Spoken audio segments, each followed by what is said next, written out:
you've been on the internet recently, I'm sure you have come across a morsel of Doom the Dark Ages material. In fact, just because we are now less than 66 days away from its release, I have seen quite a bit. So, this kind of sparked me to talk a little bit about some of the very interesting things I've seen coming out of different news media sources and also a recent interview that I'm going to focus heavily on. Hi, I'm Lavanio, and I run this Doom channel where I talk about anything and everything Doom related in a way that I want to, in a schedule that I want to. What has been great is just in the past couple of weeks, we've really gotten just a great morsel of information about the game. So I'll just kind of dive in and talk about random bits. Well, the main bad guy, who I believe is an Amoran, actually has a name, and this was discovered on the Doom the Dark Ages official website, and his name's actually Ozrak, or Azrak, I'm not sure how you pronounce it. And to uncover that, what you actually need to do is to try to save that image, and it's literally called Doom the Dark Ages 05 Azrak. So this is very interesting. We now have a name for him. Another tidbit that we got was actually on their social media pages. So if you've been watching, they have been posting basically multiple times to once a day, just something new about the game. And one of the things I talked about was they named the dragon. So we know that those are actually called Wintherin, which bothers me because they're not acknowledging the name they gave in the codex. So, dealing with that aside, they did officially name it, and if you dig through the comments, you'll find where I said it should be called a Doom Dragon, because, it's Doom Guy. But actually, his name is Sarat. So, we now have a little bit more of information about this creature.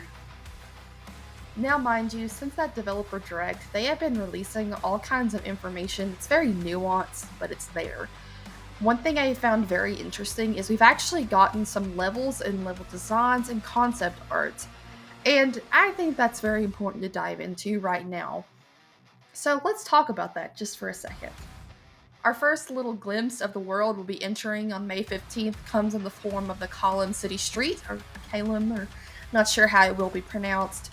I find it very interesting as we can tell this is definitely very Sentinel based architecture. This looks like a very populated area. But I also want to remark on just how beautiful this does look. We have rain, we have fire, we have just a lot of special effects. We have like that blue lighting. I mean, everything's going for it. And I do find it interesting that they'll usually post kind of like a live tour video, cinematic, whatever you want to call it, of this little area we're going to see. And the next day, they usually post like the concept art. And it's just very interesting to see just how close these concept arts and renditions actually came to be. I do enjoy them. Callum or Column doesn't really pique my interest that much, just because it seems like it's one of the first few cities that were caught in the invasion. Maybe this is one of the eastern kingdoms of the Talorum clan that fell. Regardless, it's a little bit different than what I anticipated, but it looks to be like sort of like the Colosseum that we see in the trailer, so it's very interesting. There's going to be a lot of battle scenes and everything, but otherwise, it's not too remarkable. I do find it interesting that we have both flying battleships and we have demons coming in on barges. I just have a few questions about that, and I want to point that out as it doesn't quite make sense. In hell, there's really not that much water, so I'm very much intrigued that the demons are using boats to come in and invade. I feel like the spaceships make sense, of course, but the boats kind of caught me off guard, so we can see they are assaulting the shores and everything. I don't know if that will actually make it into the final version, but it's just something to point out. So then id decided to throw us for a little bit of a loop when they posted their Hebeth Plasma Rifle Lab cinematic, which I find interesting. If you remember anything about Hebeth, it's, of course, talked about a lot in Mars Core and Doom Eternal, but it's known as the Lost City of Hebeth, as Dr. Samuel Hayden says, was before the Slayer's time with the Sentinels. Of course, I know many people have very obviously caught that, and they're like, that doesn't make any sense. Perhaps this is a tribe named Hebeth? The Beathians, perhaps? I'm not sure. This is going to at least dive into the time travel aspect of Doom that we have talked about before and we have seen the lore. So this is going to explain a lot of things. And as I said in my previous video about the things that Doom the Dark Ages needs to answer, this may give us finality on that Doom 3 answer. Now, again, I know there's so many opinions on that, and it's okay. But having that confirmation that they officially are removing that from the lore based on stuff in the game, this would probably give us that.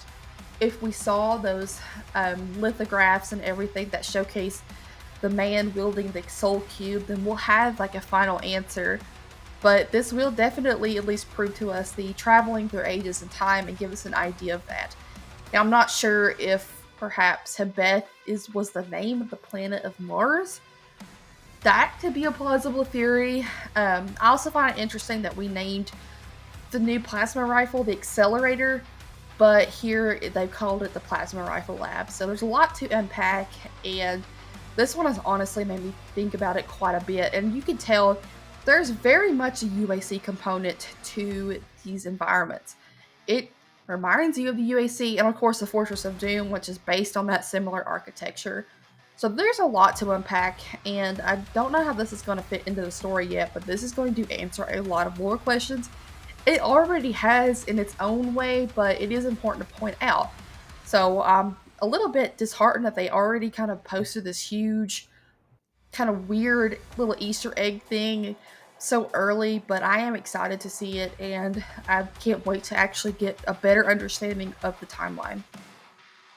And you know, one of the important things we learned about the usefulness of Hebeth is that it was a portal, a slipgate to Argent D'Nur. So clearly that needed a lot of power, which they did show us in a level I assume is called the Hebeth Reactor, or at least a region called Hebeth Reactor.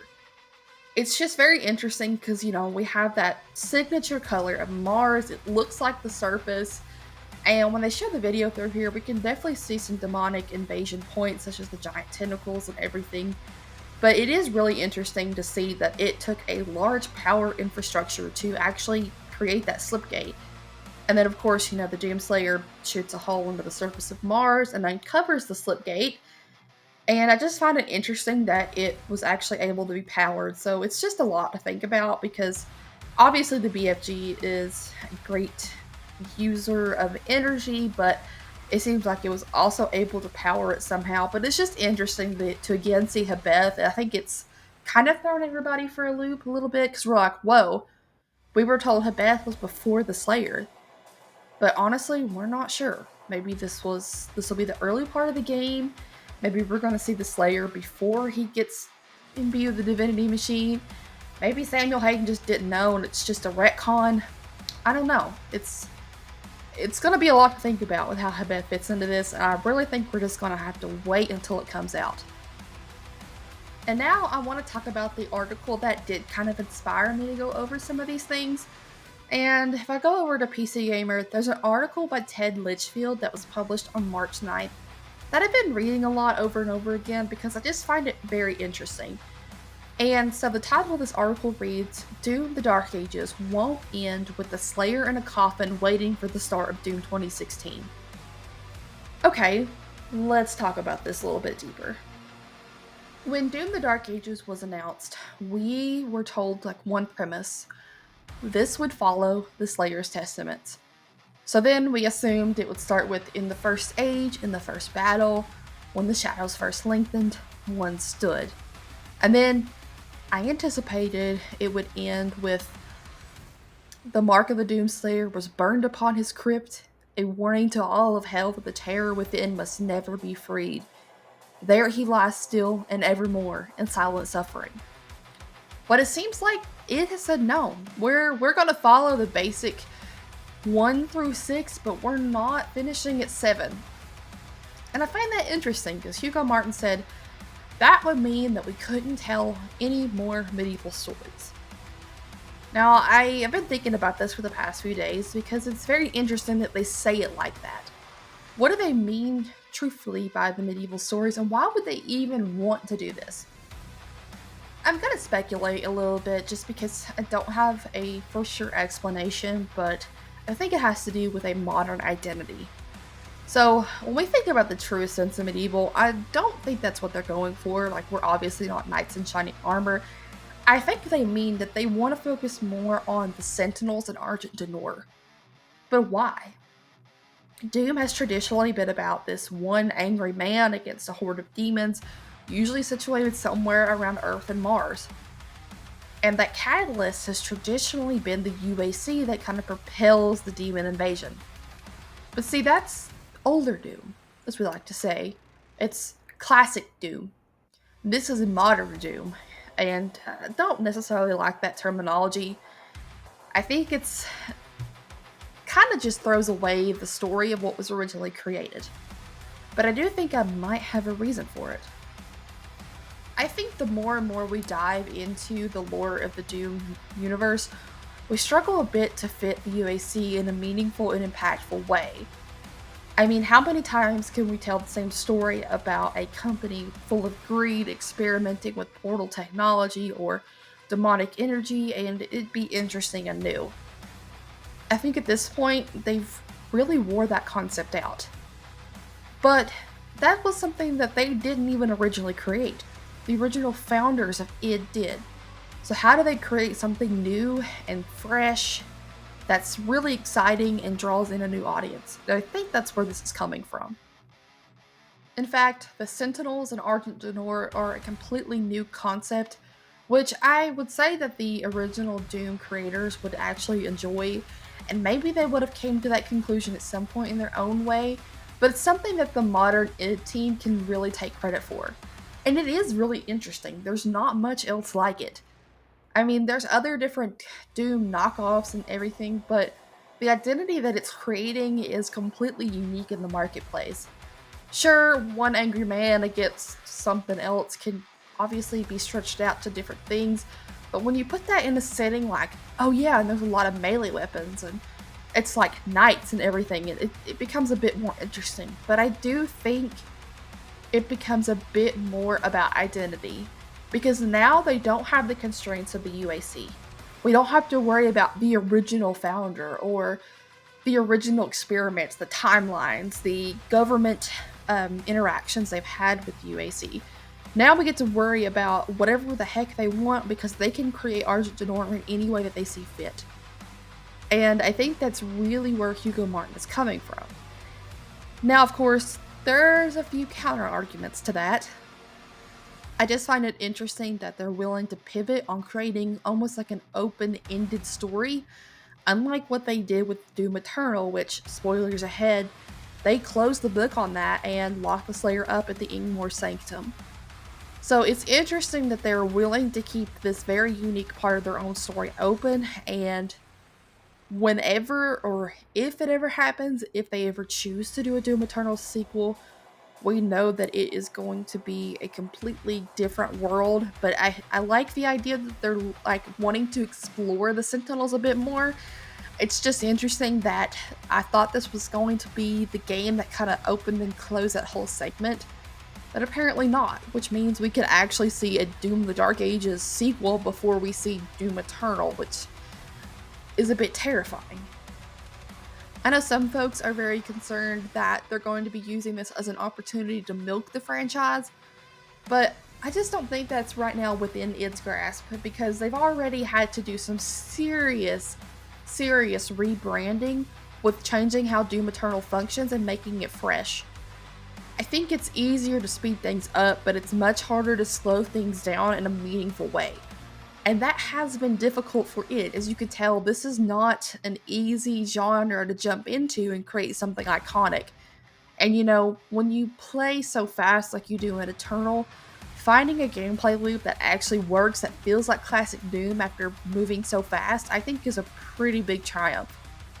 But I still think that the Sentinel story is due to the fact that it is just tired of dealing with the UAC. UAC just, there's not enough story there anymore. We need something new and fresh, and the Sentinels are that.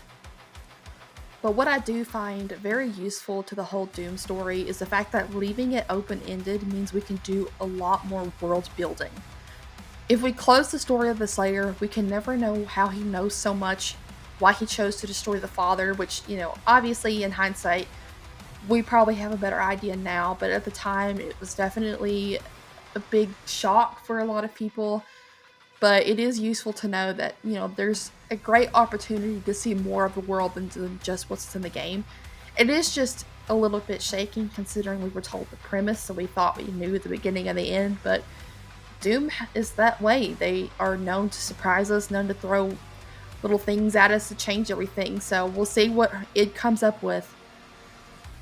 And that's all that I have for this video. I know it's not the most interesting topic, but it did just get me thinking, and I wanted to discuss my thoughts and opinions on it. So we'll see what I can come up with next, but again, I create things on my own schedule, and if I don't have anything that I want to talk about, I just don't see the point in making videos on it. So anyways, I hope you guys are doing great.